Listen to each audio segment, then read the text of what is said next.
blowing. You know, he's telling his peers, like our doctors and lawyers and stuff, you know, because that's his you know, where he lives. He says, "Oh, Dr. McCullough, you can't use wood chips. It's all tight match, make your soil sick." He wouldn't quit. He has a scientist that is his advisor.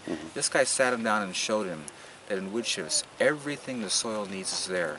And it creates these funguses that travel for miles underground that bring up all this stuff. I mean, he is so blown away at the potential of this. And see, I've been trying to write a book to help people do garden, but all I know is, you know, biochar and compost tea. But now I realize this can be done anywhere in the world. It's all free, and this could just set people free. So he is like totally going berserk. You know, he's just, it's awesome. And who was that again? Dr. McCullough. McCullough. Yeah, you can look up it. It's McCullough.com. He has like 2.5 million people a month on his website. Wow. He is like, he's really, very, very well known. You guys know Dr. McCullough? Yeah. Yeah, he's very, very well known. M-E-R-C-O-L-A. M-I-R-C-O-L-A. Yeah. You know, he like in 2012 put out a list of 12 things you should no longer eat, apples being the first on the list. He's just very conscious about, you know, health and try to get people to live right and be well, you know. He's just a really neat man, but just like, he's just like, this is what I've been looking for my whole life. That's awesome. That's awesome. So are we starting up here? We're gonna start up here, yeah. Okay. Okay, let's go this way. Right. And the city, they were trimming the trees and all in the neighborhood, and they had a truckload. I asked them if I could have it, some of it. I said, hey, well, you got to take the whole truckload. Yeah, we want to get rid of it. I said, oh, well, that's fine by me. Yeah, you know, their perspective is something they got to unload. They got a job tomorrow, and they usually have to pay to dump it. They're looking for people to get rid of it. You know, so. But it has a lot of the leaves in there. That's okay, right? The leaves are ideal. That's the ideal. Yeah. You see, it's leaves, the green material, needles and leaves that give the immediate input to the soil. So the wood chips laying on top acts as a covering support to that.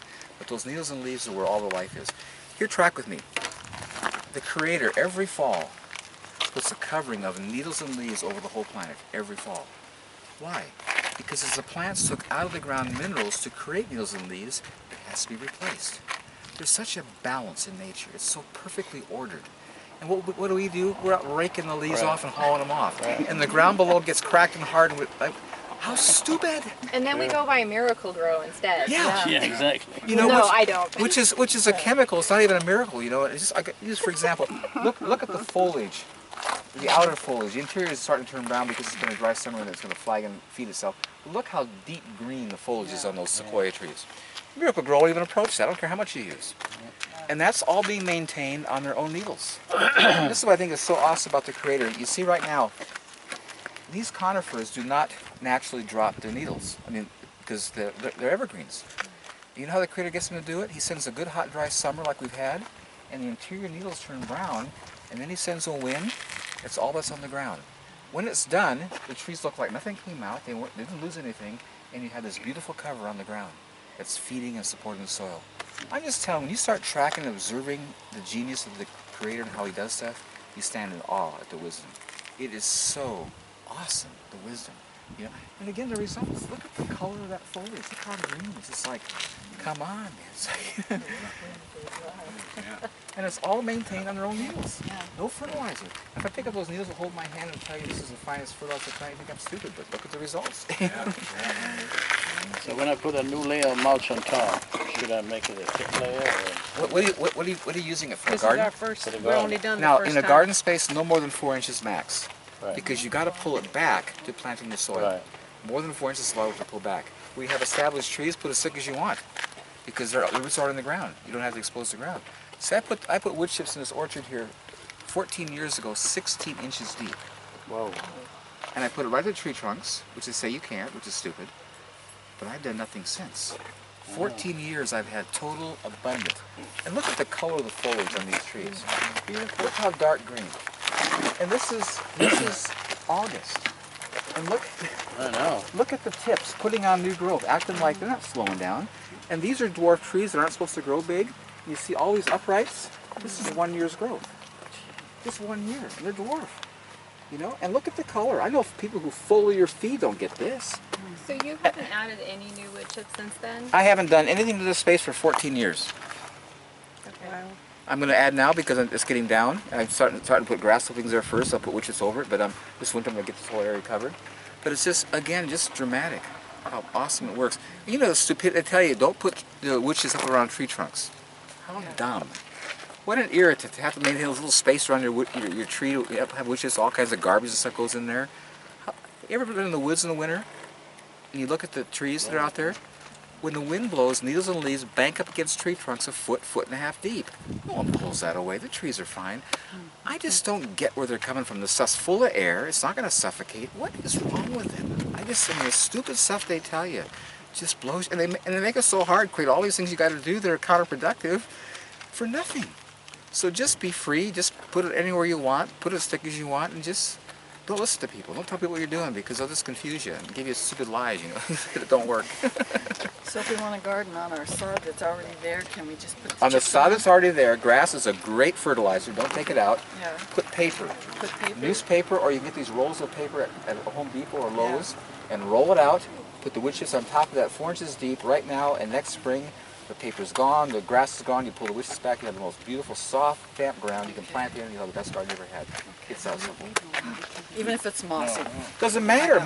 All that stuff is green, and when it breaks down, it creates life. Okay. See, you ever notice the Creator takes something off the earth? Yeah. Excuse me? Everything He created turns back to dirt. It's a beautiful recycling program. It's genius. He made nothing toxic. Everything He makes turns back to dirt. I love it, man. It's such a genius idea. And here we're out there ripping stuff off, throwing it away, working so hard to fail. It's pathetic. Let's save our newspapers. Yeah, don't give it a Because we went to school and they erased our brains, we don't think anymore. It's terrible, man. So Is it okay to put, like we have already the first year garden all set, already had our harvest and all that, and everything is dying down, so I'm waiting for it to tie down, and we're going to tear them out when they dry and use them as mulch, whatever. Can we put them through the chopper? You could, yeah. That makes it nice. Is it okay to also put more compost on top or not? On top of the wood chips? Yeah, Sure. you can, right? And whatever you do, layer, never mix. Right. Never put it Put a under. layer of Whatever you have, compost. put on top and get out of there. You ever notice the Creator doesn't till, doesn't mix, He just layers? Excuse me? And all this stupid stuff we do, tilling and mixing, is so counterproductive. And we worked hard to fail. We work hard to make a mess. Just whatever you have, put on top and get out of there. Go home. Enjoy yourself. Keep it simple, very simple, and if you start working hard and it gets difficult, you're off track, because it's not that way.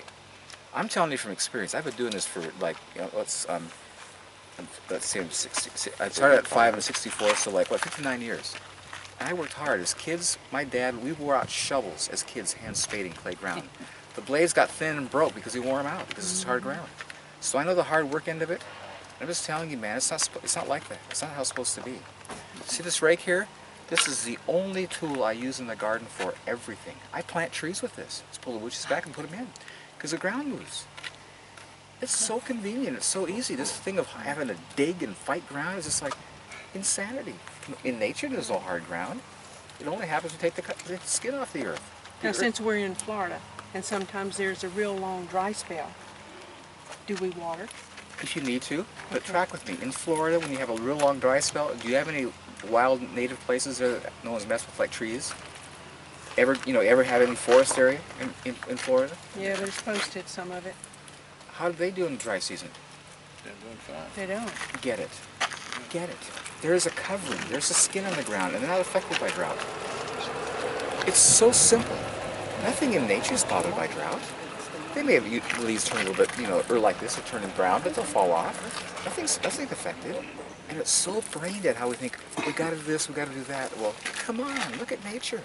I'm just telling you, man, it's so simple, I had when this film came out in 2013, the Midwest had a major drought that year, and the girls who did the film had traveled from Pennsylvania to California, and they called me because they were we drove across the Midwest, and we went through hundreds of miles of dead cornfields. Totally standing dead cornfields, just dried up. And we couldn't believe it. So I'm getting calls from people who live there. They says, "Oh, we saw your film last summer, fall, and they put wood chips in our garden. We have the best garden we've ever had in our lives. The cucumbers and tomatoes are just abundant, and our watermelon will take over the whole garden. They're out in our grass. We can't even stop this stuff." And their comment was very interesting. And we can't believe how little we water. We hear the farmers saying they're watering day and night, everything's dying. We go out after doing the water our garden, pull the woodchips back, and it's damp underneath. And we can't believe how little we have to water. I love it. I'm just telling you, man, the design, the covering is so significant. And again, nature's always had droughts, but everything in nature survives because there's a skin on the earth. And you don't take the skin off. It's so simple. It's so like, what's wrong with us? You know what, maybe you can tell me something. I'm fighting with that one. I have apple trees. And our leaves are curling up and some dying, you know? Because they're dehydrated. What? They're dehydrated. You see these leaves here? Mm-hmm. They don't appear to be curling up and dying. Not this one. No, not everyone, just only some. You see? Well, they're saying, listen to me, everybody hear me clearly, when a plant is failing and insects are bothering it, it's telling you, I'm dehydrated. Mm-hmm. Really. So then do you Bugs water? will never, yeah, if you have no other option, water. Because our aphids took over our Aphids always go after dehydrated plants. And as soon as you water, they'll leave. Can I tell you why I have no insects bothering my plants?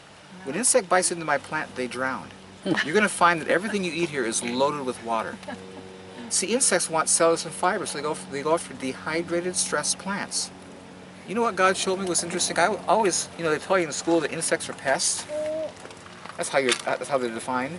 And I says, you know, God, I don't get that because that doesn't line up with your character. Your nature is love, that's your essence, and you do all things well. What's this deal about pests? That's just not who you are. He says, they're not pests, they're my police force. I created insects to take out stressed, dehydrated, unhealthy plants so only healthy plants produce seed and maintain healthy plants. If unhealthy plants could continue to grow and produce seed, the plant would become extinct. And so God uses insects to get rid of all the unhealthy, dehydrated, stressed stuff so only the healthy stuff produce seed and maintain a healthy plant life forever. I'm just, You don't Yeah, deal you- with any apple pests? look, they're here. Find them for me. Yeah. When I came, I had all of them. And today, I have none because my ground is good. And I've So no watched, wireworms, no... I have nothing. Because yeah. I'm telling you, just like track with me, your body's the same. When you eat well, are properly hydrated, get good rest, you can be around people sneezing, coughing, whatever, it doesn't touch you because your immune system's working. Same is true in nature. When things are healthy, they're not vulnerable to disease. Disease only takes out weak, unhealthy material. Period. That's the design. It's that. And It's you don't use any sprays, not malathion? why malathion? Why would I'm raising food so it's not poisonous. I know. Malathion is toxic. It goes into the roots and takes out the tree. Yeah. That's why Dr. McCullough in 2012 says 12 things you don't want to eat. The first list were apples because it's so poisonous. And I had the most interesting story. I had a little 9-year-old boy come in on a tour a couple of years ago. He walks up to me and telling people, "You guys can help yourself. These apples are ripe now. Now today they're not, so they're not ripe. Don't pick them because they're not ripe." But I said, "You can have apples because they're good." This little kid tells us, "I'm allergic to apples. I can't eat apples." The little boy says, "Let me tell you something, young man. You're not allergic to apples.